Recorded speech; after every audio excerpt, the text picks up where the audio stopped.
virtuel undervisning 10. november 2015. Vi har om ioner, og mit navn er Ditte Sommer Christensen. Først så vil jeg gerne starte med at fortælle, hvornår det er en ion. Ioner de er elektrisk ladet, og det vil sige, at antallet af elektroner er forskelligt fra antallet af protoner.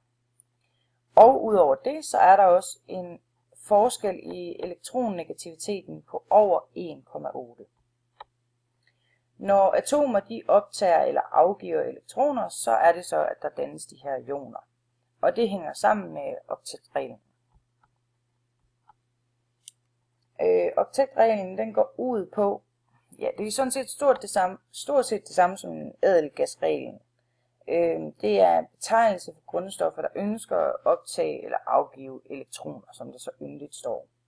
Det vil sådan set sige, at de vil gerne opnå den samme status som ædelgasserne. De vil gerne have 8 elektroner i den yderste skal. Og det er der så nogle af de her grundstoffer, der bliver nødt til at tage nogen, eller give nogen væk for at opnå det her antal. Ja. Så har vi noget, der hedder positive og negative ioner. Positive, det er, når der er nogle elektroner, der river sig løs, og de negative er, når der er nogen, der hæftes på. Altså man kan som sige, at det er en eller anden tommelfingerregel, det er, at de positive er dem, der giver, og de negative er dem, der tager. Ædelgasser, de danner aldrig ioner. Og alle metaller danner positive ioner, og alle ikke-metaller danner negative. Og dog, fordi der er jo selvfølgelig bor og hydrogen, som danner positive, men det vil jeg bestemt ikke nærmere ind på lige nu. Men altså, de her ikke-metaller, de har brug for flere elektroner i deres ydre skal, så derfor bliver de negative.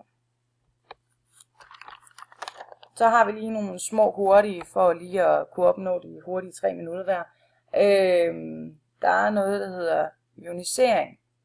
Og det vil simpelthen sige, at det er den energi, som kræves for at fjerne et elektron fra et atom eller en molekyle.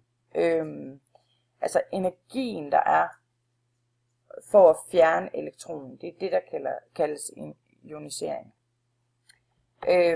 Så har vi også sammensatte ioner.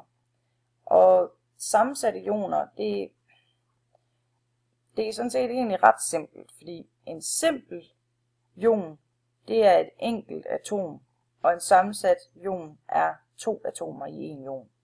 Man kan fx sige, at en simpel, det er Na+, og så kan man sige, at en sammensat er NO-3. Ja, det hedder den jo ikke, den hedder NO3-. Og det var sådan set det hele.